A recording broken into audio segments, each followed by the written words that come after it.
Baik, alhamdulillah kita masuk ke dalam materi fikih kita. Pekan kemarin kita sudah membahas siwak. Siwak itu, dan yang akan kita bahas hari ini itu namanya khisalul fitrah.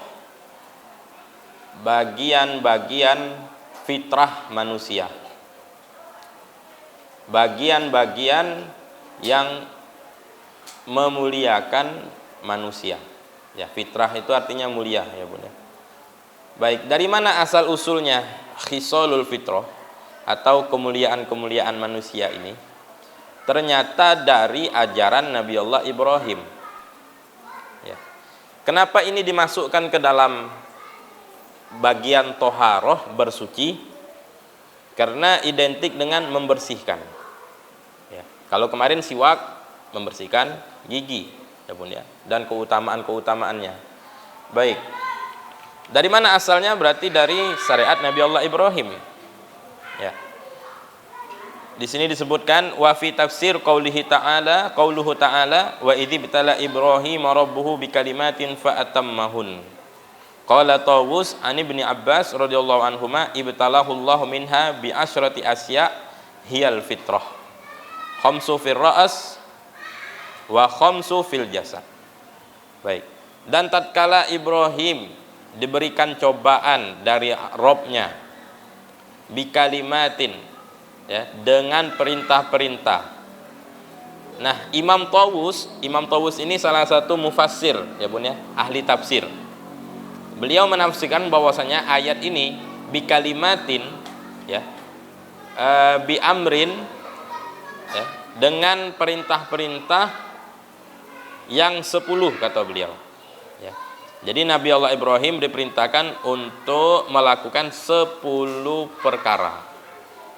5 perkara berkaitan dengan kepala, ya.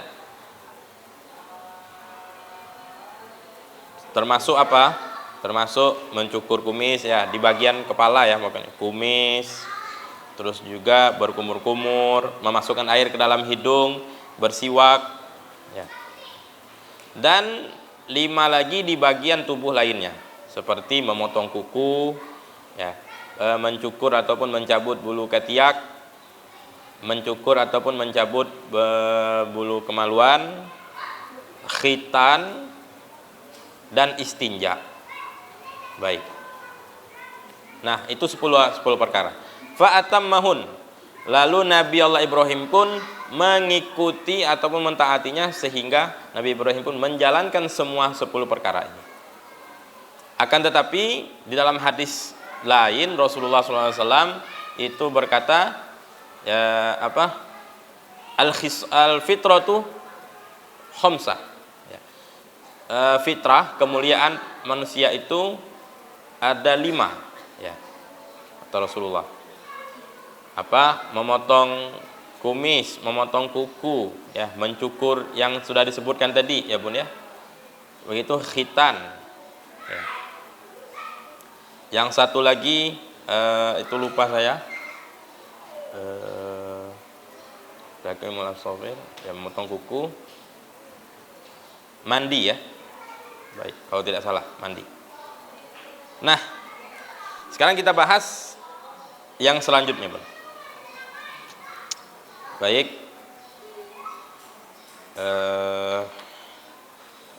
Kita bahas bab selanjutnya, yaitu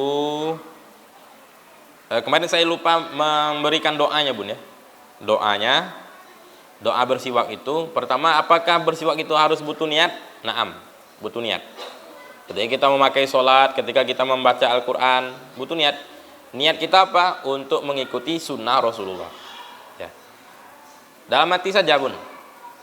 Spontan dalam hati itu saja aku bersiwak untuk mengikuti sunnah Rasulullah. Baik. Ada doanya juga, Bun. Ternyata doanya itu ini nanti saya cari referensinya, Bun ya. Tapi dalam kitab ini Taqriratus Sadidah menyebutkan ada doanya.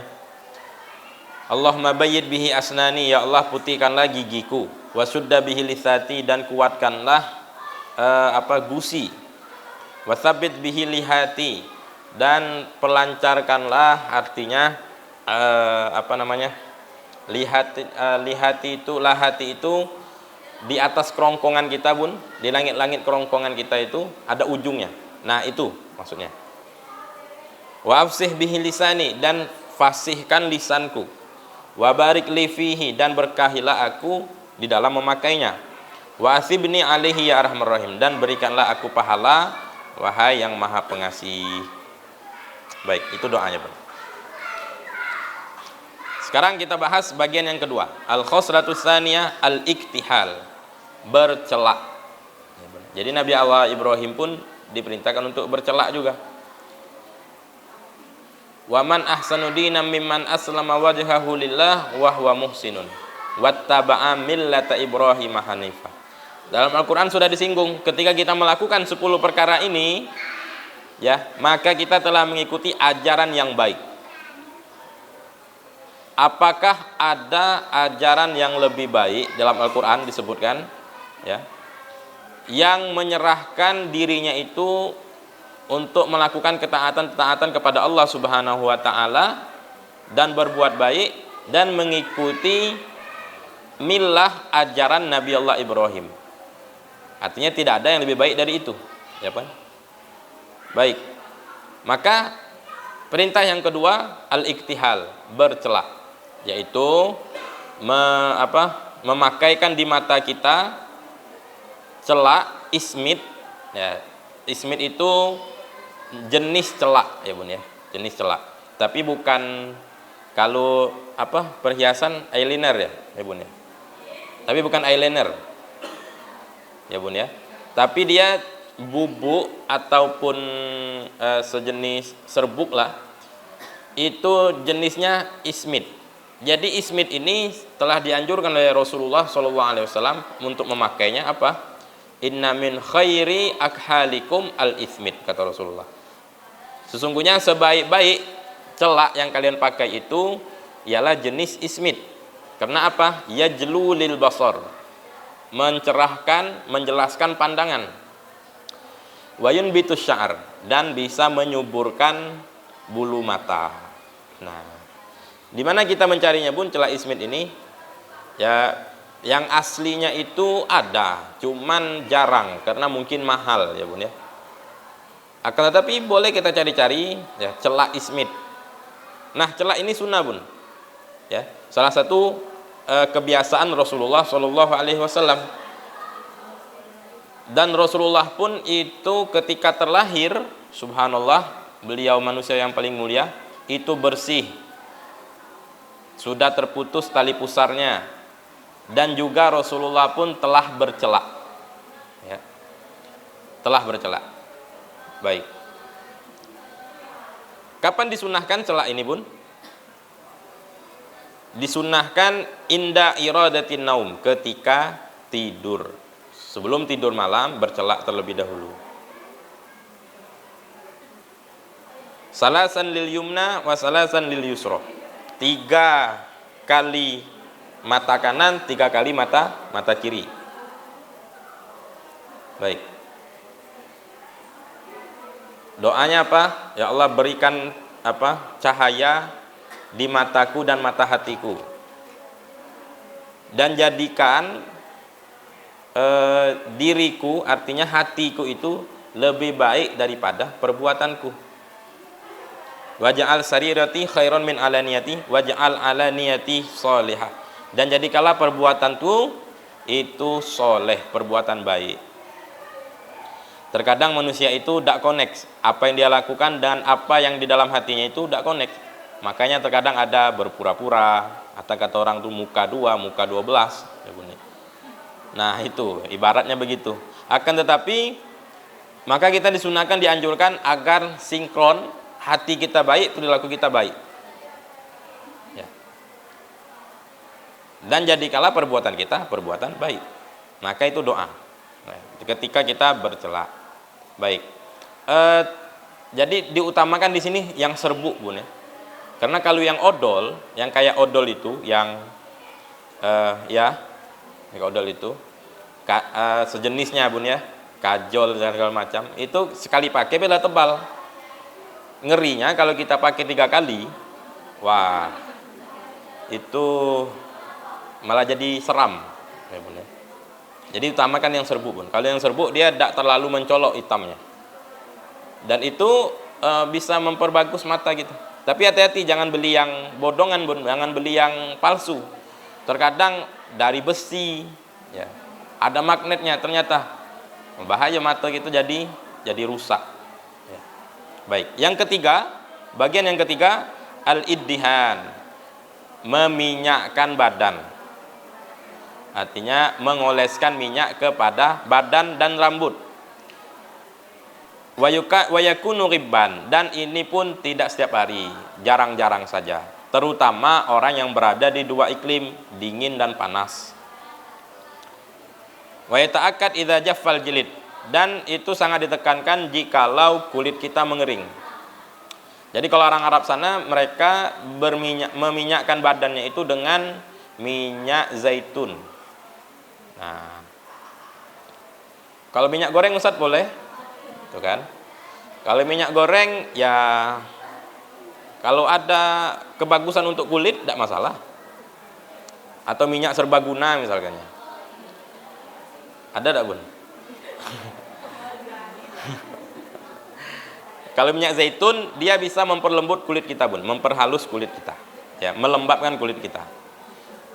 Wallahu a'lam kalau misalkannya body lotion itu juga dikatakan minyak juga, tidak tahu juga Bun ya. Tapi apakah boleh merawat badan kita? Boleh, ya Bun ya. Memperbagus badan kita boleh saja, asalkan barangnya, bahannya bukan dari campuran yang haram, begitu saja, ya Bun ya. Baik, yang keempat, izalatu sya'ril ibid, menghilangkan, ya, membersihkan bulu ketiak. Mungkin pelajaran kita hari ini memang agak sensitif, cuman tidak masalah karena berhubungan ini tentang fikih Bun, jadi harus dijelaskan Bun. Ya. Yusannu lirrajuli an-nadfu walil mar'ah al-halqu. Disunnahkan untuk laki-laki itu lebih baik dicabut dan perempuan itu dicukur. Nah, tapi hikmahnya adalah karena laki-laki itu yang memang sering kerja berat. Nah, sering kerja berat, sering keluar, sering bekerja, makanya jikalau menumpuk ada bulunya banyak pula, ya kan, lalu berkeringat, menumpuklah daki serta kotoran sehingga membuat bau badan lebih sangat bau begitu. Nah, kalau perempuan kan identiknya dengan di rumah saja begitu, ataupun bekerja tapi pekerjaannya tidak berat, ya kan? Maka mungkin di situ hikmahnya. Tapi bukan berarti kalau kita condongkan hikmahnya, bukan berarti bahwasanya kalau yang wanita yang kerja keras sunnahnya dicabut, berarti bukan. Tapi begitulah hukum fikihnya, ya Bun ya. Sunnah untuk laki-laki itu mencabut bulu ketiaknya, dan bagi perempuan itu sunnahnya dicukur. Baik. Yang kelima, kalau pakai sesuatu yang bisa merontokkan bulu ketiak, misalnya, boleh pakai itu, boleh saja. Yang penting bulu ketiaknya hilang, begitu Bun. Atau mau dipakai lakban misalkannya gitu, bercanda aja Bun ya, jangan dicontohkan Bun. Atau pakai salap kayak lem gitu, ini cabut gitu kan, tidak masalah. Yang penting di sini bulu ketiaknya. Yang kelima, izalatu sya'ril anah. Nah ini, wa yusammal istihdad wa yusannu halquhu lirrajul wa nadfuhu lil mar'ah. Menghilangkan atau membersihkan bulu kemaluan. Itu namanya juga istihdad. Tapi di sini disunahkan bagi laki-laki kebalikannya dari mencukur ketiak. Bagi laki-laki itu disunahkan dicukur, bagi perempuan dicabut. Nah, itu dia. Tapi apakah harus begitu? Tidak, ya Bun ya. Yang namanya sunnah ya boleh-boleh saja.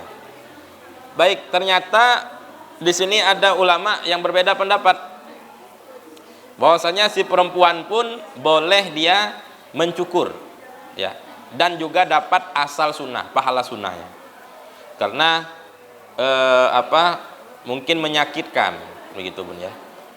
Tapi ada juga yang mengatakan kurang afdol, dapat sunnah memang kalau mencukur, tapi kurang afdol, kurang bagus. Ternyata kalau diteliti untuk ketebalan kulit, ternyata kulit perempuan itu lebih tebal ya. Dan juga di sini katanya salah satu hikmahnya ialah untuk menstabilkan birahi, ya Bun ya, untuk menstabilkan seksual, untuk menstabilkan nafsu. Baik. Yang keenam, apakah sama boleh Zat pakai lem tadi misalnya atau pakai cairan-cairan tadi? Boleh saja, sama saja. Baik. Yang keenam, taklimul azafir, memotong kuku. Nah, ternyata motong kuku ini ada cara-caranya Bun. Ya. Bahkan para ulama pun mereka sangat teliti, bukan sangat teliti, ya, membicarakan di dalam kitab-kitab mereka. Ya, ulama-ulama fikih membicarakan tata cara memotong kuku. Berarti ini memang ada nasnya Bun ya, ada dalilnya memang ya. Dan mungkin ada hikmahnya. Baik. Motong kuku itu wayubda'u bil yumna, dimulai dari jari atau jari tangan atau jari kaki yang sebelah kanan. Itu sunnah ya Bun ya, sunnah. Baik. Dan memotong kuku ini ternyata ada hari yang makruh. Apa hari yang makruh? Kalau di dalam kitab Fawaidul Mukhtarah itu hari Sabtu dan hari Selasa. Ya Bun. Dan hari Selasa makruh. Pernah diriwayatkan dalam kitab Fawaidul Mukhtarah itu ada ulama yang dia melakukan memotong kuku di hari yang makruh. Akhirnya apa? Akhirnya dia ditimpa musibah penyakit belang. Penyakit belang. Nah, tapi bukan berarti ini ancaman, bukan. Ya Bun ya. Karena ulama ini dia tahu itu sudah sunnah, dia tahu itu makruh, tapi tetap dia lakukan. Nah, tapi bagi kita sekali-sekali tidak mengapa kalau seandainya kita merasa kuku kita panjang atau kita sempatnya di hari yang itu, tidak masalah. Ya Bun. Tapi kalau kita lakukan motong kuku itu di hari yang sunnah, maka lebih bagus. Terutama hari Jumat, ya Bun ya. Hari Senin, hari Rabu, gitu. Baik. Ustadz, kalau manjangkan kuku, karena kan itu cantik Ustadz kalau kuku kami panjang gitu. Apalagi ada pakai kuteknya dan mani pedinya, ya Bun ya. Apakah boleh begitu? Baik, tetap di sini memanjangkan kuku hukumnya makruh. Kenapa? Karena tangan kita ini terkadang membersihkan yang najis, ya Bun ya. Dan juga takutnya ada kuman di situ. Kecuali kalau setiap saat dibersihkan, ya. Terutama ketika begaut, ya kita bergaruk, ya terus juga megang apa gitu, ngambil sampah gitu kan, kadang kotoran lekat di situ. Tapi kalau kita potong kuku, kotoran tidak lekat, hilang dengan kita cuci tangan bisa. Tapi kalau kuku panjang bisa lekat di dalam situ, di dalam kuku itu. Apalagi ketika lagi buat bakwan atau lagi buat ya kue-kue, pantasan ada macam rasa manis-manisnya begitu ya. Ya. Ada rasa istimewanya mungkin dari kuku yang panjang tadi mungkin gitu kan. Tapi tetap lebih bagusnya dipotong. Tapi kalau pakai kutek apakah boleh Ustaz pakai kutek? Boleh saja. Tapi urusannya dengan sah atau tidak sah wudu. Urusannya sah dengan tidak sah mandi junub. Ya benar. Karena tidak menutup kemungkinan kutek itu yang permanen itu dia menutupi kulit kuku ini. Sementara ketika kita wudhu dan mandi janabah itu harus kena, kulit kuku itu harus kena. Kalau tertutup dengan kutek, lem sejenisnya, maka wudhu kita tidak sempurna, tidak sah. Baik, alangkah bagusnya boleh pakai kutek, boleh. Tapi pakai kutek yang kuku palsu misalkannya ya. Pakai yang bisa lepas pasang gitu. Kutek yang lepas pasang. Bisa? Bisa saja mungkin ya kan begitu. Baik. Kalau permanen susah. Ya. Ada beberapa cara memotong kuku. Cara yang pertama, ini cara yang dipakai oleh Imam Ghazali. Imam Ghazali ini tokoh ahlu sunnah wal jamaah, ahli fikih, ya, ahli tasawuf. Beliau itu pengarang kitab Ihya Ulumuddin, yang dia ada belasan jilid, ya pun karangan kitabnya. Nah, beliau mengatakan bagaimana caranya? Yabda'u bi musahbatil yumna ila khinsiriha, tsumma bi khinsiril yusra ila ibhamiha, tsumma yahtimu bi ibhamil yumna. Baik, cara yang pertama, cara Imam Ghazali itu mulai dari telunjuk sebelah kanan. Tangan sebelah kanan atau kaki sebelah kanan. Mulai dari telunjuk terus ke kelingking jari sebelah kanan. Sudah selesai di kelingking, di jempol tinggalkan dulu, Bun. Ya. Sudah selesai kelingking, nyambung dari kelingking jari sebelah kiri. Nah, terus ke jempol jari sebelah kiri, terakhir jempol sebelah kanan. Begitulah cara memotong kuku tangan dan kaki menurut Imam Ghazali. Begitu caranya, Bun ya. Diulangi, oke, baik. Baru saya mau nanya, Bun. Dari telunjuk tangan kanan, jari tengah, jari manis, jari kelingking tangan kanan nyambung ke jari kelingking tangan kiri atau kaki kiri, ya. Terakhir jempol kanan. Nah, begitu. Ini cara yang mudah ya, Bun ya. Yang mudah diingat jelasnya. Hikmahnya apa, Ustaz? Hikmahnya wallahu alam. Ya, penting ini perilaku Imam Ghazali. Ya, kalau kita manut saja sama ulama, yang sudah ulama ini memang benar-benar omongan dan perilakunya itu baik, maka kita ngikuti ulama itu bagus daripada kita mengada-ngada sendiri. Ya, Bun ya. Baik, cara yang kedua, saya ini saja, Bun ya. Saya jelaskan, nanti terserah mau pilih cara yang mana. Baik, cara yang kedua ini yang dilakukan oleh Imam Nawawi.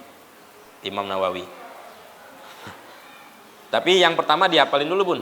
Ya, biar tidak keliru nanti. Cara yang kedua tetap mulai dari telunjuk tangan kanan terus berurutan sampai ke kelingking tangan kanan. Saya ulangi lagi, dari telunjuk tangan kanan, jari tengah, jari manis, jari kelingking sebelah kanan, ya. Baru jempol sebelah kanan. Sebelah kanan.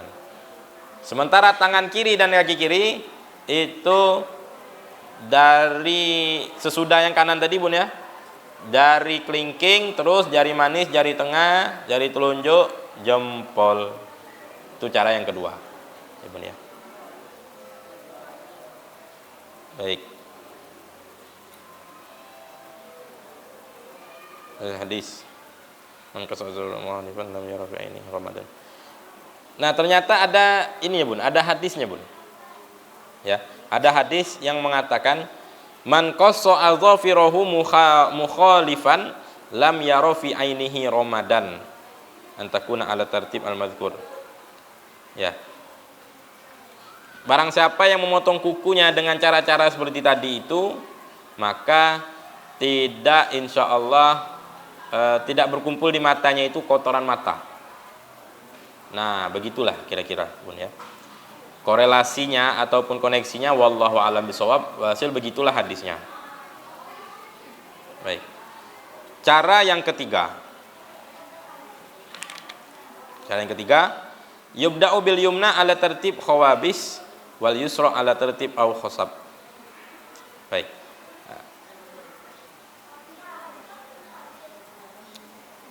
Nah, itu semua, mohon maaf, Bun, tadi saya kurang penjelasan.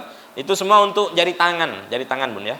Tapi kalau jari kaki itu dari kelingking sebelah kanan sampai ke kelingking sebelah kiri. Nah, gitu, tertib Bun ya. Dari sebelah kanan sampai. Maka yang baik-baik seperti ini memang disunahkan tangan kanan atau anggota yang sebelah kanan terlebih dahulu. Tangan kanan, kaki kanan melangkah mengambil yang baik-baik, sedangkan tangan kiri dan kaki kiri itu melangkah ke tempat yang jelek ataupun mengambil yang kotor, melangkah ke tempat yang kotor. Seperti itu tadi, ketika kita masuk ke dalam WC, dahulukan kaki kiri, keluar dari WC, dahulukan kaki kanan, begitu. Baik, bagian yang ketujuh, al-khitanu, khitan. Nah, khitan ini penting sekali Bun. Apa khitan itu? Huwa qat'ul jildatil lati fawqal farji, yaitu memotong kulit yang menutupi kulfah bagi laki-laki. Bagi perempuan yaitu dengan menggoreskan ataupun memotong sedikit dari bagian klitoris. Baik. Dalam mazhab kita, mazhab Syafi'i, wajibun lirrajul walil mar'ah al-balighain. Wajib bagi laki-laki dan bagi perempuan yang sudah baligh. Kalau sudah baligh berarti wajib. Tapi kalau sebelum baligh sunnah. Ya benar. Sunat bagi laki-laki itu sudah baligh. Nah, sunat ini pun juga dipraktekkan oleh Nabi Allah Ibrahim. Disebutkan bahwasanya atats bihi wa umruhu samanun sana. Nabi Ibrahim itu diperintahkan sunat, lalu Nabi Allah Ibrahim pun sunat itu pada umur 80 tahun. Ya, 80 tahun. Tapi tetap sunat Nabi Allah Ibrahim. Ya, perintah Allah Subhanahu wa taala. Baik, sunat ini fungsinya apa? Hikmahnya membersihkan, terus juga merawat, terus juga menghilangkan mudorot, menghilangkan kesan bahaya kalau tidak sunat. Jadi waktu wajibnya kapan? Ketika laki-laki dan perempuan itu sudah baligh. Dan ini wajib di agama Islam. Wa yusannu ayyakuna fil yaumis sabi' min wiladati. Ada juga riwayat mengatakan bahwasanya disunahkan ketika umur bayi itu 7 hari. Sudah melahirkan, hari ke-7 setelah melahirkan itu disunahkan dia sunat. Bagi laki-laki dan perempuan. Baik. Jadi ulama mazhab kita Syafi'i mengatakan wajib, ya Bun ya. Itu selaras dengan huwa mu'tamad inda Syafi'i wal Hanabilah. Ini pendapat yang mu'tamad yang dipegang di dalam mazhab Syafi'i dan Hambali. Adapun di mazhab Hanafi dan Maliki itu sunnah. Ya, bagi laki-laki sunnah, bagi perempuan sunnah. Tapi efeknya apa? Efeknya jikalau laki-laki itu tidak sunat, itu dia berkumpullah di kulit kulfanya tadi itu najis jikalau tidak dibuka ketika dia istinja, ketika kencing. Kalau tidak dibuka berkumpul najis dan bakal menimbulkan penyakit, infeksi kemaluan, ya, radang dan sebagainya. Dan juga memungkinkan penyakit menular bisa. Atau infeksi saluran kemih bagi perempuan kalau tidak disunat, kalau tidak digoreskan sedikit, ya, dilukai sedikit. Begitu juga dan juga menyebabkan syahwat yang memuncak bagi perempuan. Jikalau bagian perempuan itu dipotong habis, itu jangan juga. Kenapa? Karena nantinya ketika berhubungan badan dengan suaminya tidak merasakan apapun. Makanya di sini identiknya dipotong sedikit atau dilukai saja. Demi apa? Demi kestabilan syahwat, ya Bun ya. Demi kestabilan syahwat. Kalau tidak dipotong atau tidak dilukai sedikit, maka syahwatnya memuncak. Apalagi di akhir zaman ini, ya, maksiat di mana-mana, maka lebih ditekankan untuk bersunat. Minimal dilukai atau digoreskan sedikit bagi perempuan itu. Ya, walaupun hukum kedokteran dan segala macam WHO segala macam melarang, tapi ini syariat kita. Ya, kalau ada dokter yang tidak mau menyunat, cari dokter yang mau menyunat. Begitu saja. Baik. Tadi sudah saya jelaskan khilafnya, Bun ya. Mazhab Syafi'i wajib hukumnya. Baik. Sekarang yang keberapa? Yang ke-8. Yang ke-8, memotong kumis. Bihaitsu tadharuhu humratus syafah. Sekiranya sudah lewat bagian bibir yang merah. Maksudnya apa? Sudah lewat bibir. Kalau lewat bibir itu ngeri kita nengoknya, Bun. Kumis lewat bibir, ngeri. Ada sisa makanan nyangkut, ya. Minum Fanta merah pula jadi kumisnya, ya. Minum sirup jadi biru, jadi hijau kumis. Jadi kalau sudah lewat bibir itu dipotong, ya benar. Jadi biar bersih, ya Bun ya, biar enak dipandang. Wa ghuslul barajim, membersihkan tangan, ya Bun ya. Punggung tangan. Zuhur uqadil asabi, ya sisi-sisi ini. Ini kan terkadang kalau kita tidak detail mencucinya, kadang masih ada sisa makanan, ya. Sehingga nyangkutlah nanti kuman segala macam. Itu sunnah. Dan bagi laki-laki wa yukrahul qaza, bagi perempuan diharamkan cepak, gunting rambut dengan model cepak. Haram hukumnya. Bagi laki-laki haram juga dia, bukan haram, makruh mencukur sebagian rambut, tapi tidak mencukur sebagiannya, hanya sebagian rambut saja. Ya, moha, ya. Moha itu tipe apa namanya, macam-macam cara, macam-macam tipe rambut. Nah, kalau itu makruh, kecuali kalau dia motong samping tapi yang di atas dipendekkan. Nah, tidak apa-apa itu. Tidak dapat makruh. Kenapa dimakruhkan? Karena alasannya mencontoh kebiasaan orang-orang non muslim, ya, Yahudi, Nasrani. Maka Islam pun mengharapkan kita agar jauh-jauh dari kebiasaan mereka, ya Bun. Baik. Kalau perempuan cepak haram hukumnya, Bun. Apalagi perempuan botak haram hukumnya. Ya, mau dia iming-imingnya, dia syuting, dia iklan, dia jadi model, haram hukumnya. Kecuali kalau ada penyakit.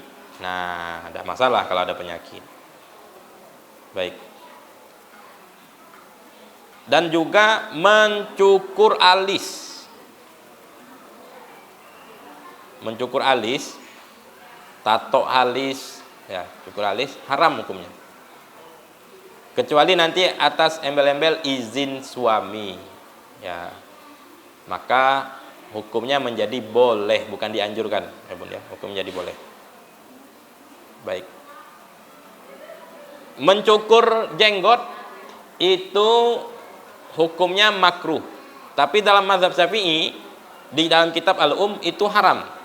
Nas Syafi'i ala tahrim. Imam Syafi'i di dalam kitabnya Al-Um itu haram mencukur jenggot. Ya. Akan tetapi Imam Nawawi mengatakan mencukur jenggot itu makruh saja, yaitu menghabiskan ya, dicukur botak Bun. Itu makruh saja.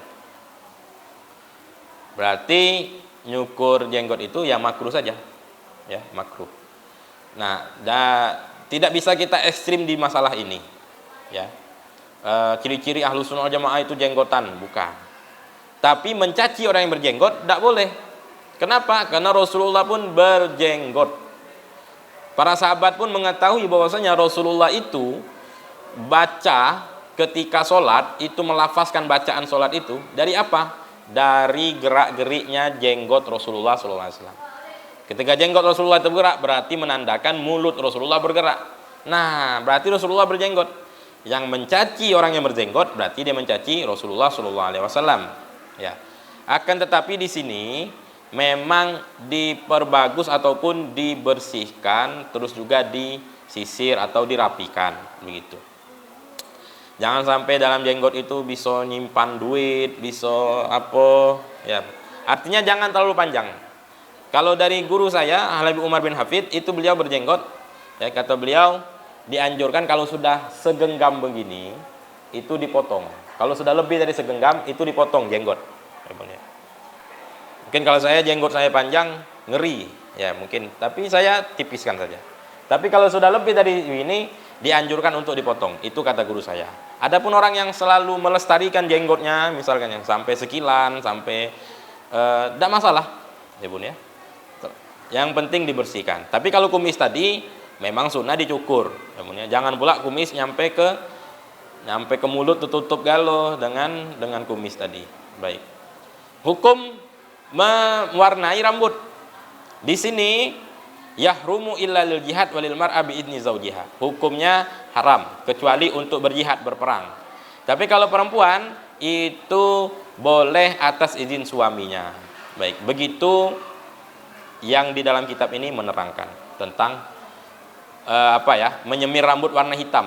Kalau warna lain bebas. Ya kan? Mau campur-campur 3 warna misalkannya. Atau sebelah kanan merah, sebelah kiri pink misalkannya, ya bun, tidak apa-apa, ya. Tapi kalau hitam itu haram. Ya. Tapi tidak menutup kemungkinan di sini ada pendapat yang mengatakan membolehkan. Baik. Jadi tidak perlu diperdebatkan, ya bun ya. Tapi lebih baik apa? Lebih baik jauhi khilafiyah. Bagaimana cara menjauhi khilafiyah? Kalau ada yang bilang haram, kalau ada yang bilang boleh, berarti kita ambil yang mana bun? Jangan lakukan. Itu cara keluar dari khilafiyah. Adapun yang mengatakan dia nyemir rambutnya hitam ada dalilnya, ya silahkan. Tapi kalau kita lebih baik tidak begitu. Baik, wallahu alam bishawab. Ada waktu 5 menit bagi bunda yang ingin bertanya silakan, atau kalau tidak sempat saya jawab, saya akan jawab di video selanjutnya insyaallah. Baik bunda, mohon maaf jika ada salah-salah kata, kepada Allah Subhanahu wa taala mohon ampun. Usikum wa nafsi bitaqullah faqad fadal muttaqun. Assalamualaikum warahmatullahi wabarakatuh.